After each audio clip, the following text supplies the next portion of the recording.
Okay, we are recording. Okay, so who wants to be the first one to bite the bullet and tell me what is culture?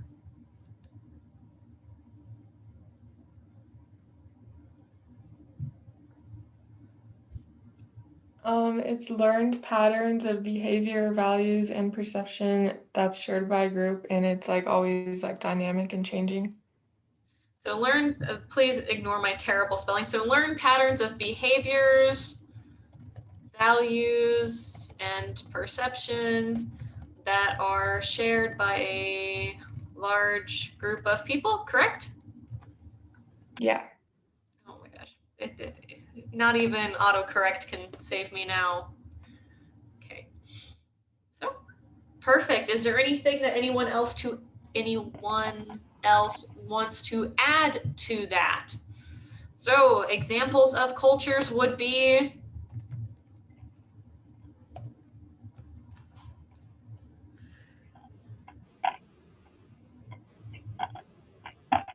not a chat. Oh, when they use symbols. So,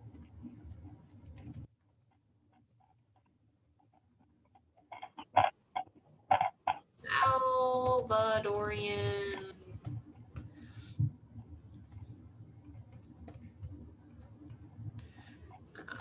You know, Chinese culture, you have Japanese culture, you even have subcultures.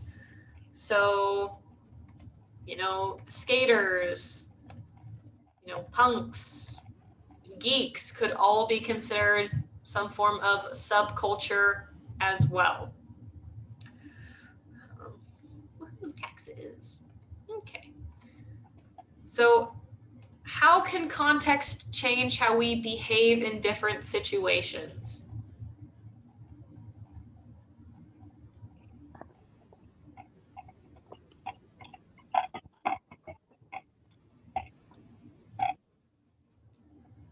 Or what's an example of how context changes how we behave or how we speak?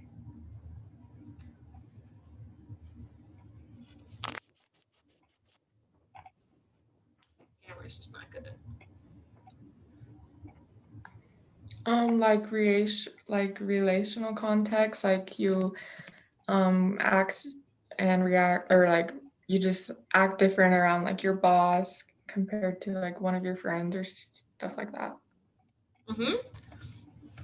Perfect. So context changes how we react. I'm going to act differently around my boss than I am going to act around one of my good friends. I think our example from the other class was you are going to behave very differently at a birthday party than you are going to at a funeral. Yeah, the way you speak has everything to do with your audience. You learned that from public speaking. So our audience shapes how we talk or what we say and how we say it.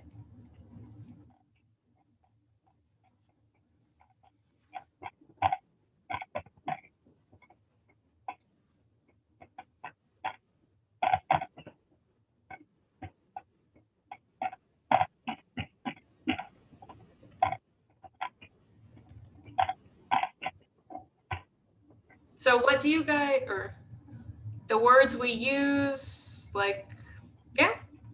So context drives what words we use.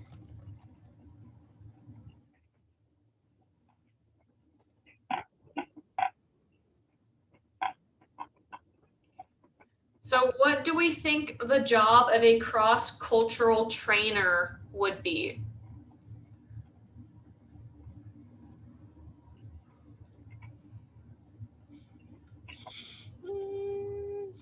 What about Johan? What do you think?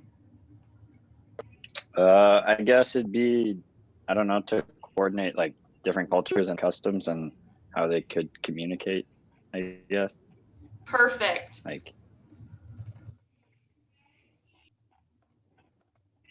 So yeah, what Johan said, that's really the gist of it. So a cross-cultural trainer would help people coordinate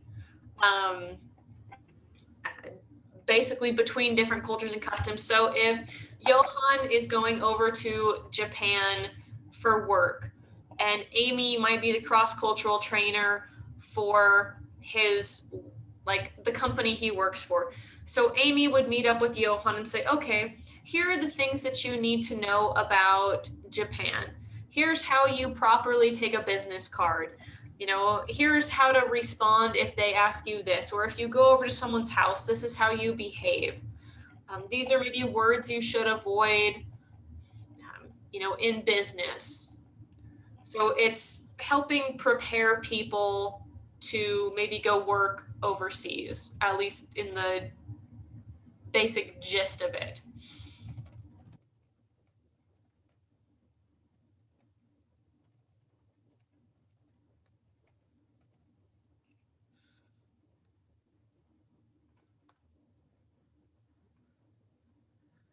So do most businesses have a cross-cultural trainer?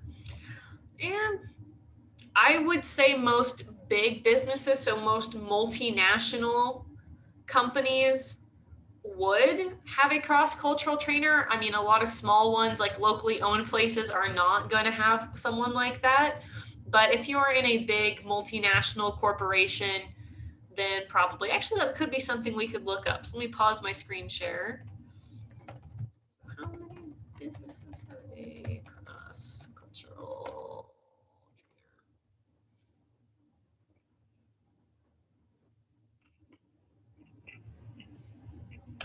trainer? This might not be a specific, I don't know why my internet's so slow. It's because I'm here on campus. But cross-cultural training sector predicted to grow 15% by 2021. Haha, COVID ruined all of that. Thanks, 2017. But I would say, yeah, a good number of companies have a trainer, or they have access to something like online training to help their employees learn about that if they are going to go overseas. Okay. So is self-reflection important in intercultural communication? So if we remember, like, self-awareness is one of our imperatives to study intercultural communication, but how can we use self-reflection and self-reflexivity to help improve our intercultural communication?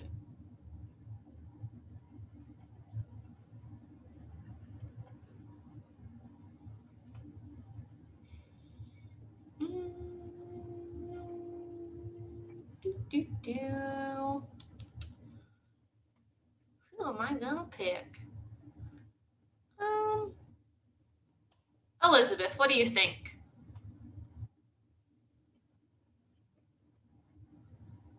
What was the question again? So how is self-reflection important in intercultural communication, or how can we use self-reflection and, like, looking at ourselves and studying who we are to improve intercultural communication?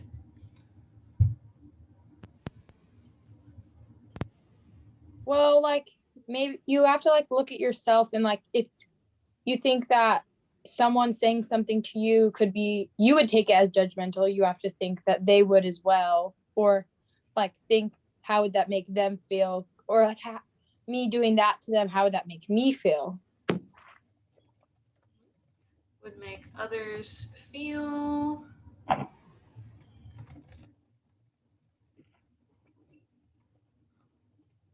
I think that's what you were saying. So thinking how something would make others feel, or how you would feel in the opposite situation. Tanner said it allows us to grow and, you know, get better in each situation. Yeah, so both good things, or both good answers.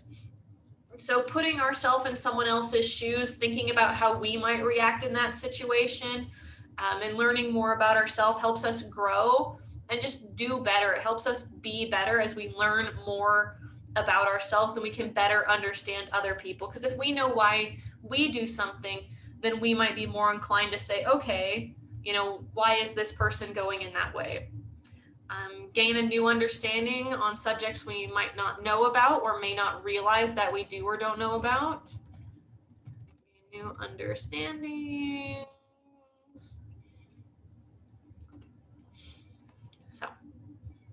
Nice job, guys. So give examples of each of these. So this first one is kind of really related to this. So we know what it is, but the self-awareness imperative and self-reflection is pretty much the same to an extent. But an example of the self-awareness imperative would be, trying to understand how someone else feels through how we would react to that situation.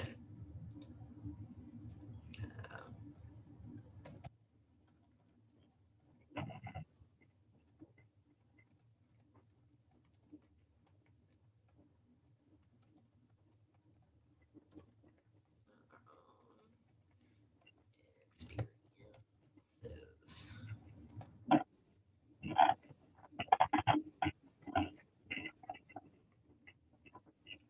What about the demographic narrative? So if we remember, demographics are, the changing of, demographics. So age, gender, race, national and ethnic origin, cultural background. So how do changing demographics,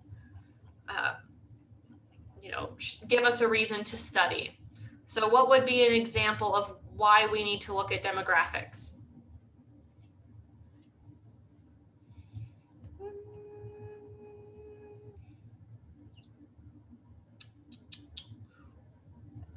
Paul.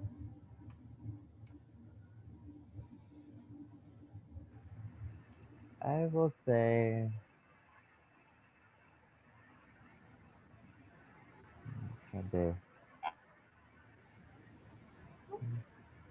It's really, really hard to hear you, Paul.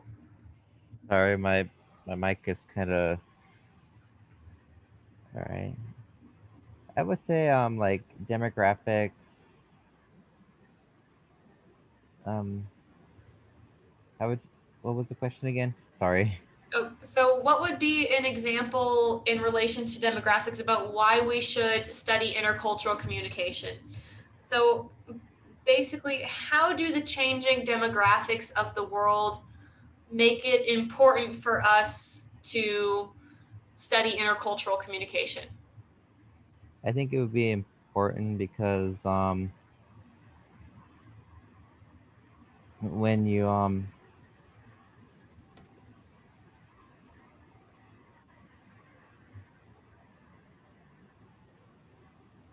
yeah. You want some more time to think about it? Yeah, I want some more time to think about it. Sorry. Yeah, no worries. Brenton said people from a large city tend to live life in a different way from those in a small town. Yeah, that could be one because, big cities are more diverse. Smaller cities tend to be more insular.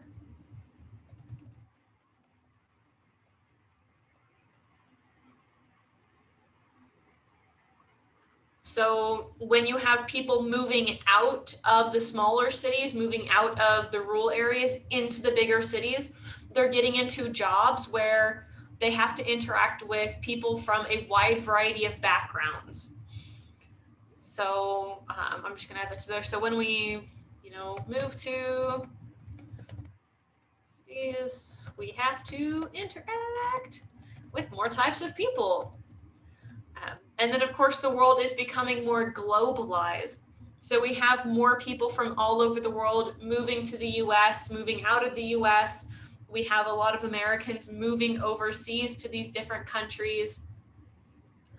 I think one of the statistics they said in my textbook that I use was that by 2050, almost half of the United States population, if not more, was going to be 2 or more races.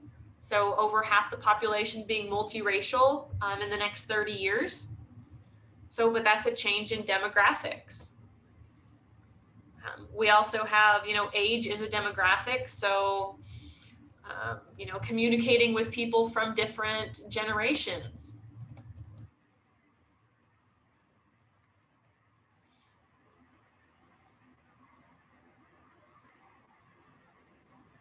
Paul, did you have anything you wanted to add to this? Well, universities are very diverse, and you meet a lot of people around the world at universities.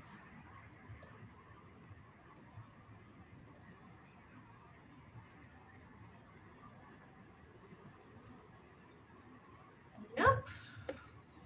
Nice. Okay. So economic imperative. So economic meaning money. So how do we use intercultural communication to make lots of money?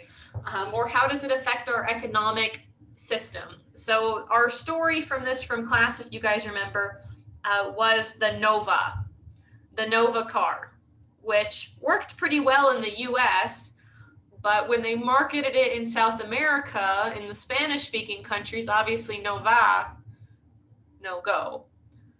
And they lost out on a lot of money because they weren't culturally aware to think, oh, Spanish, Nova, no go in Spanish-speaking countries.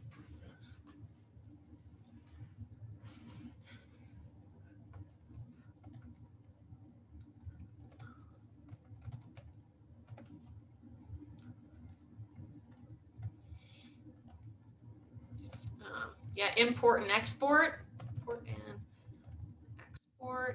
And to be able to export and import, we have to talk to people in order to get that done, in order to get the goods over here.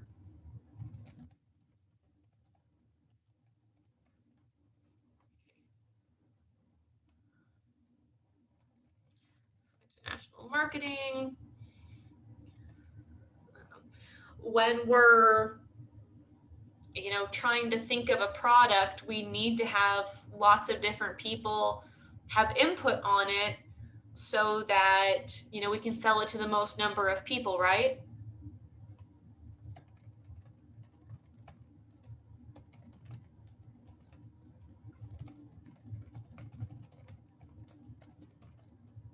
Product, not project. Okay, anything else to add to economic before we move on to technological?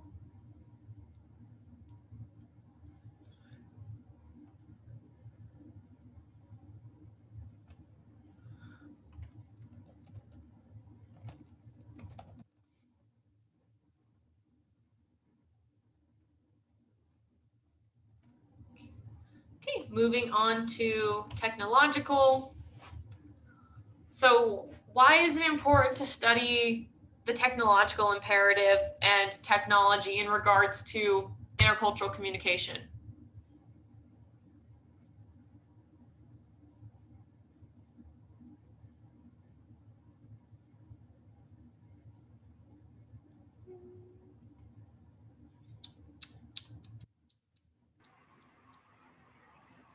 I think I can say like to translations. Is it for? Yeah, so using technology to translate.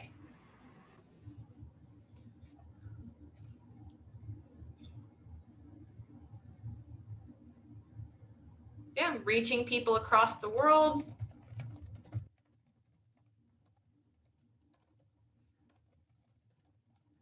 New surgical tech. One thing I am going to add in here that no one has said yet is the digital divide. As I spell digital wrong like every time I type it. Digital divide. So the gulf between those who have ready access to technology, so computers and the internet, and those who don't. Yeah, Amber, we can talk to anyone from around the world. And this right now is important because how many of you guys know what's going on in Myanmar? Any of you guys know where Myanmar is? Okay, well, I guess it doesn't matter because I'm going to tell you about it. So right now in Myanmar, the military has overthrown a democratically elected government.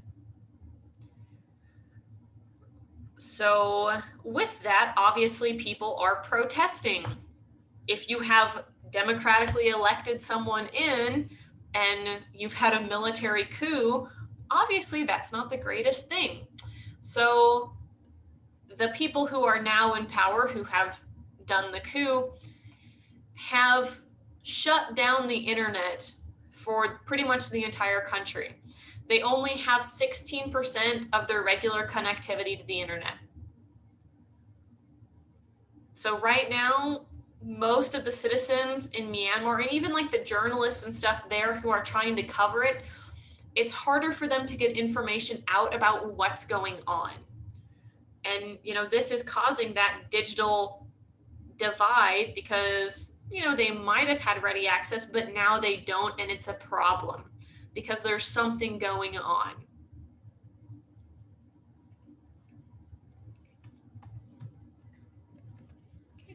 So any thoughts to add to technological before we move on to peace? And I'm sorry if it seems like I'm blowing through this, but we have like 50 minutes in this class rather than the other, but I can always copy and paste the one from the one we did yesterday too. So peace imperative. So why is it important that we study peace and war in regards to communication?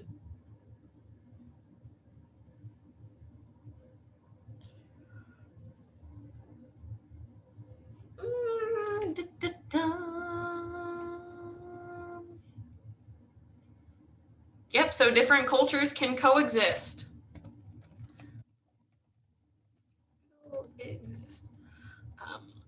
Luckily, most conflict is not international.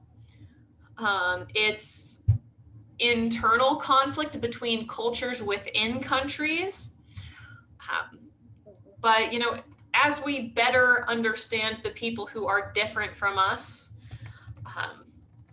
then the less we fight with them. You know, if we had another world war, then, you know, it's not going to end well for anyone because, you know, we have nuclear warheads and stuff now. It's not going to end well. Yeah, because you can disagree with people. You can even not like people, but that doesn't mean you have to, you know, enact violence against them, right?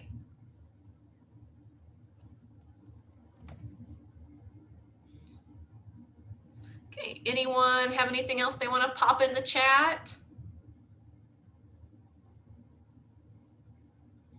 Okay. So our ethical imperative.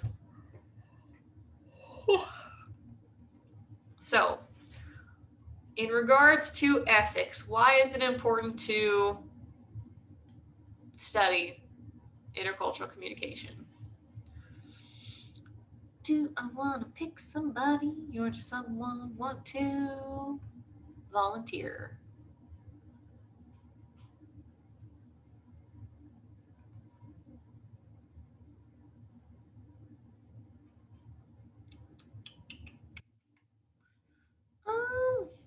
Ashlyn, do you have anything you want to say for this one?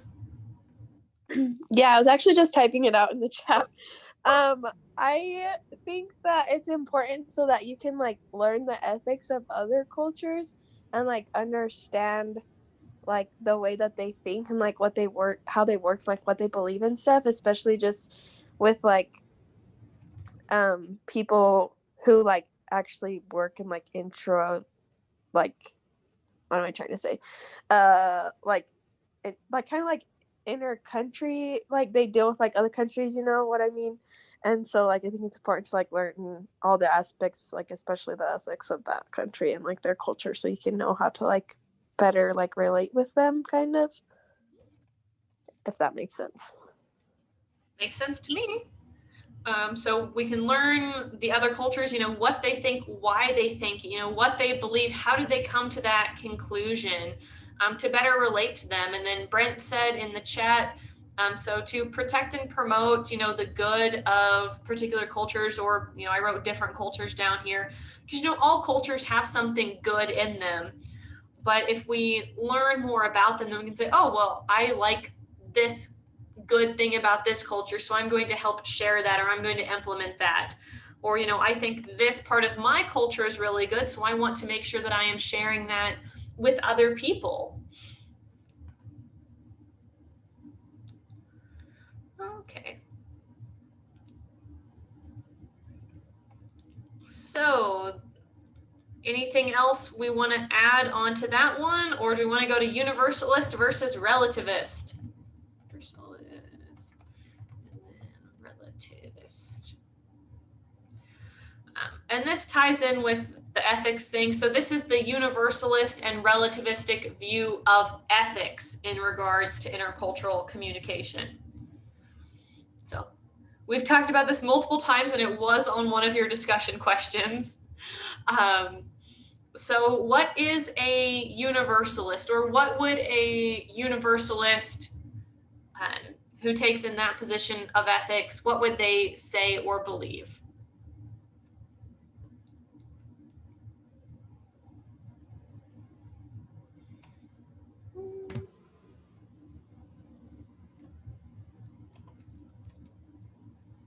They believe that like cultural differences are like superficial and like pretty much that everyone should be like making the same choices for like the same reasons and stuff like that.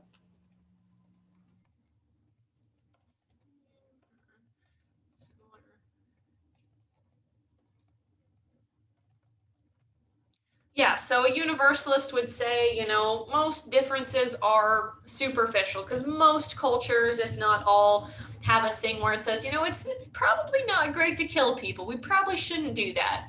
We probably shouldn't beat someone to death for looking at us wrong. We probably shouldn't steal other people's belongings or, you know, their spouse, or we shouldn't hurt children. You know, those kind of universal things that most people would say, yeah, that's probably a good idea. So, and then what would a relativist say then?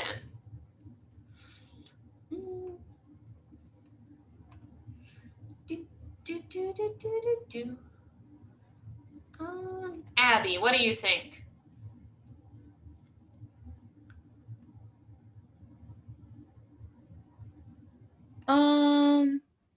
I think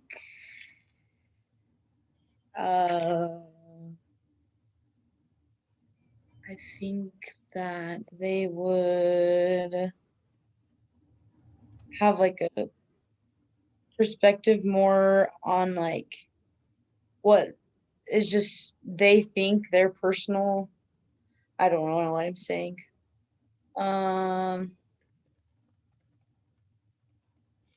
Yeah, like they don't really see outside themselves. Is that right? Or I think I'm kind of getting like what you're trying to say. But so what I think you're trying to say is, I'm going to put words in your mouth right now. I'm sorry, Abby. But that is, you know, cultures are more different, but you know, they can only be judged in that context. So it's a personal judgment rather than more of a universal judgment. yes, exactly what I was trying to say. Thank you.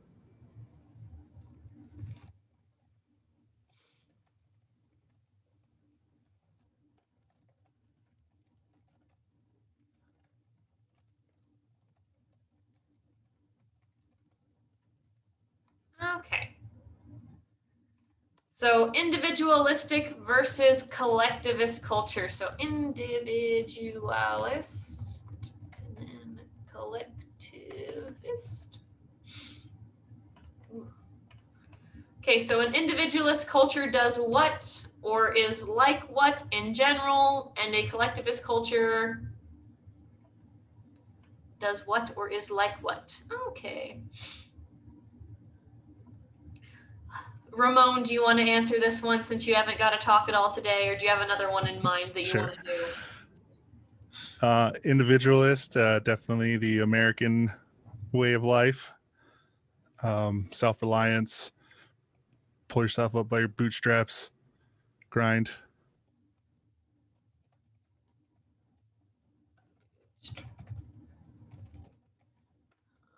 Tanner put in the chat, like to work alone usually, definitely.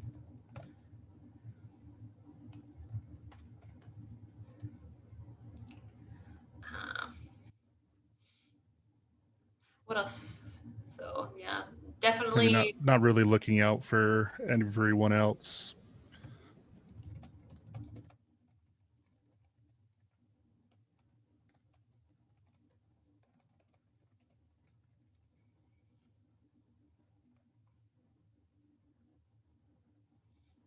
Yep. Okay, so collectivist. Do, do, do. Kyler, what about you?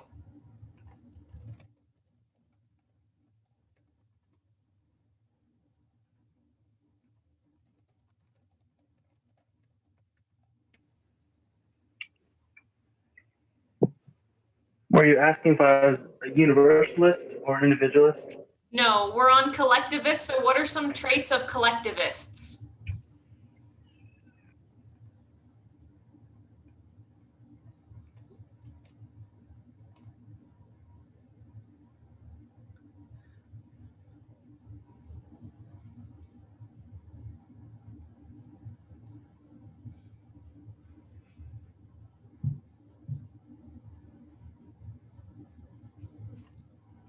Do you want me to come back to you in a second and get another thought from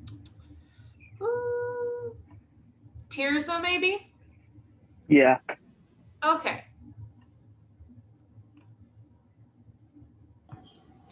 I think a collectivist works better in a group and builds off of each other rather than being, more self-centered.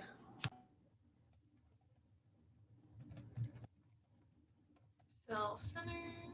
Oh, that one's centered.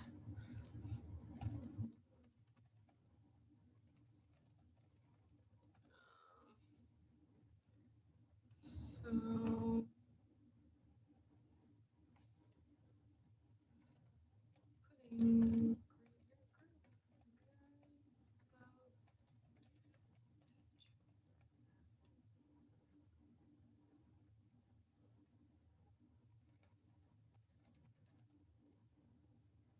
Can't just have like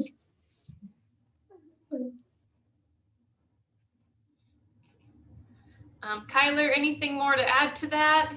We had a lot of good things in the chat that I put in, so. I just think that they value the needs of the group over the needs of one. Yep, so.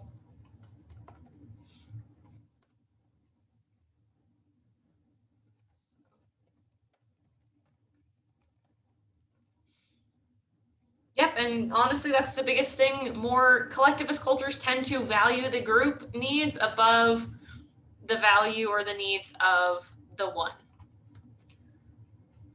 So globalization. So what is globalization?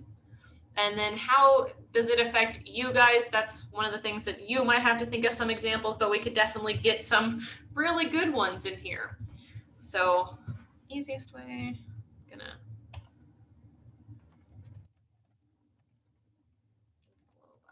globalization. Okay, so I'm just gonna do this thing and I'm just going to copy and paste the definition from Google of what globalization is. So world markets, definitely, whether they be like stock markets or trading goods.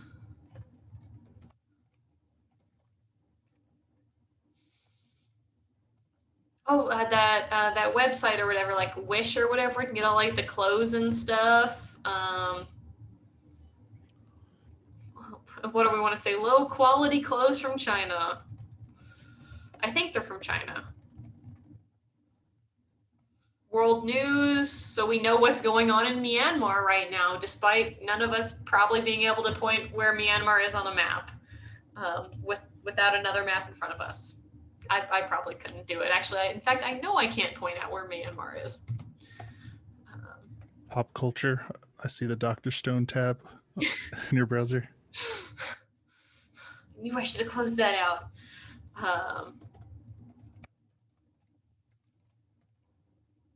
Other countries. Music, movies. Please don't ruin Dr. Stone for me, Ramon. I'm only 4 episodes in, as you can see.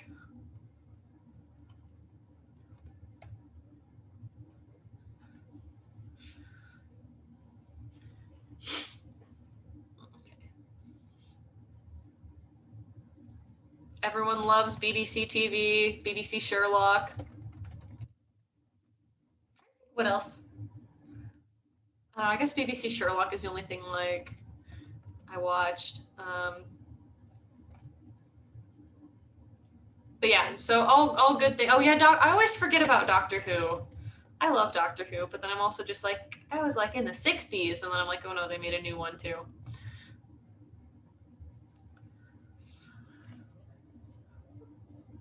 Okay. So we're going to give examples of how culture is all of these things. And I will tell you right now that there is a question on your test, and it definitely could be one of these two, but I will give you the example for what it actually is. Okay, so what's an example of culture being symbolic?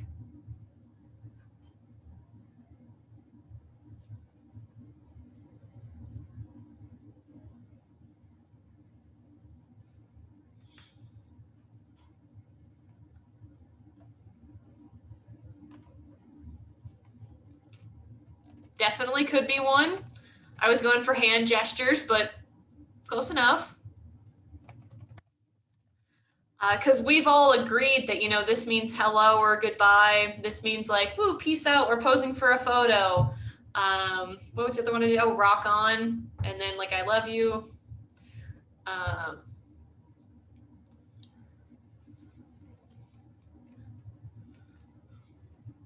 Honestly, hand gesture is a big one because it doesn't need verbal thing to show what you mean.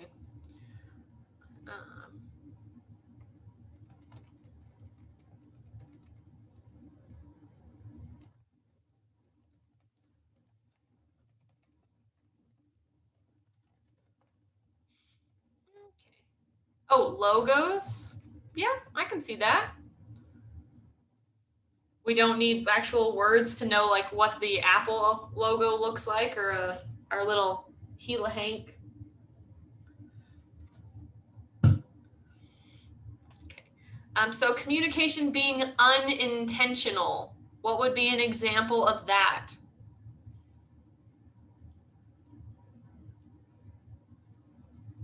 Doing the wrong hand signal in the wrong country. Yep. Can definitely have some fun experience with that as you run away from a whole bunch of offended soccer hooligans. Like body language, kind of. Definitely, like if you're, I mean, none of you guys are on video right now, I don't think. Hold on, I'm trying to like, yeah, none of you guys are in video. So if you're sitting like, you know, I'm gonna totally tip over in my chair, so when I do, please don't laugh at me. You know, if you're sitting like this in class, or sitting, you know, with your head down on the desk or something, you know, it's, you may not be intentionally communicating something, but you still are. Like in the Middle East,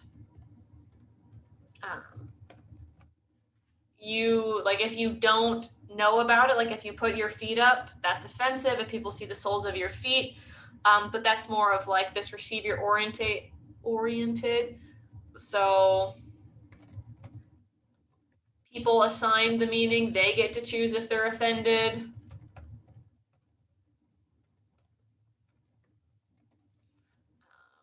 What else can be unintentional? You know, like accents. You don't choose your accent. So communication being receiver oriented, basically people assign the meaning to it. They get to choose if they are offended by something or not, or if something was wrong or right. Anything else to add to being receiver oriented or being unintentional?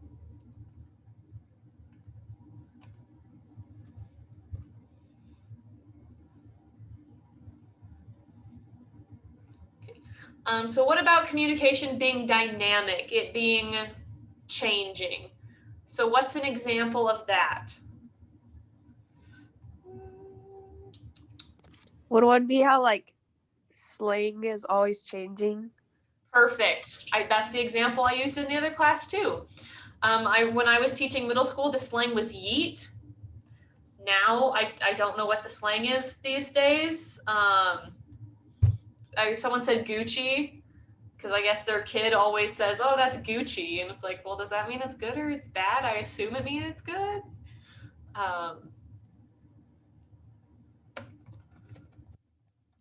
What are the other slangs that y'all use today?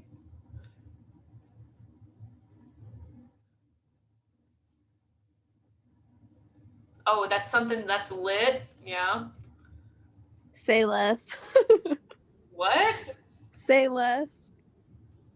What is that? I don't know how to explain it. So like maybe someone else can help me, but like it's just something, it's like kind of like when you're down to do something, you just are like, say less. Like, no need to say more, I'm there? Like, I guess? I don't know. Anyways, I don't, thinking about, oh, simp. I still don't even know what simp means. I see it all the time, but like, I don't know what it means. Google it. Yeah, rad.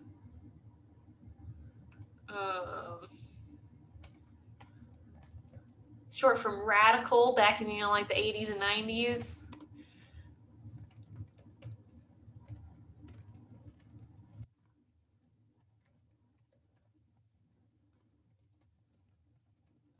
Oh, okay, we got our last 5 minutes, guys. Let's get this done, and then you guys can go take your test and use this and be all happy-go-lucky. Okay, so so how do stereotypes, prejudice, and discrimination differ? So whoever has the answer, feel free, just start talking, and I will start typing. Stereotypes are like the overgeneralized belief about a particular category of people.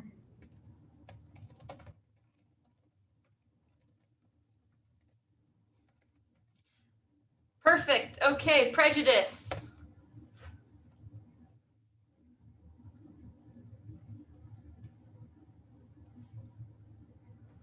Not liking a certain group or category of people.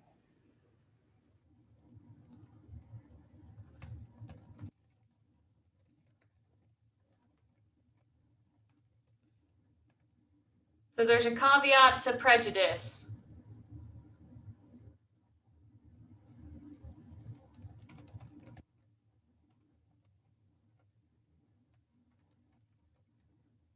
Yep, so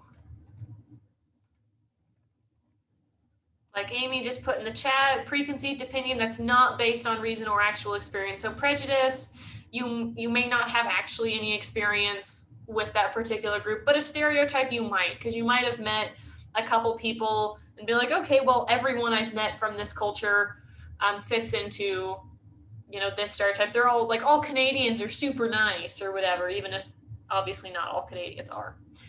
Okay, so discrimination. So what makes discrimination different from stereotypes and prejudice?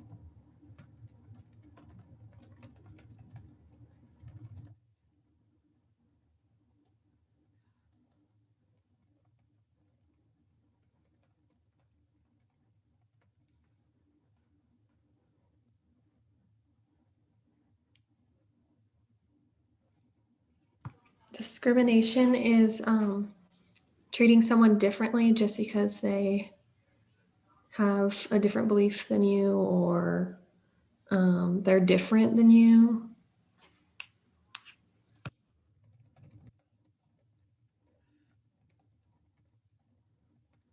Yeah, so with discrimination, it's being able to actually take action.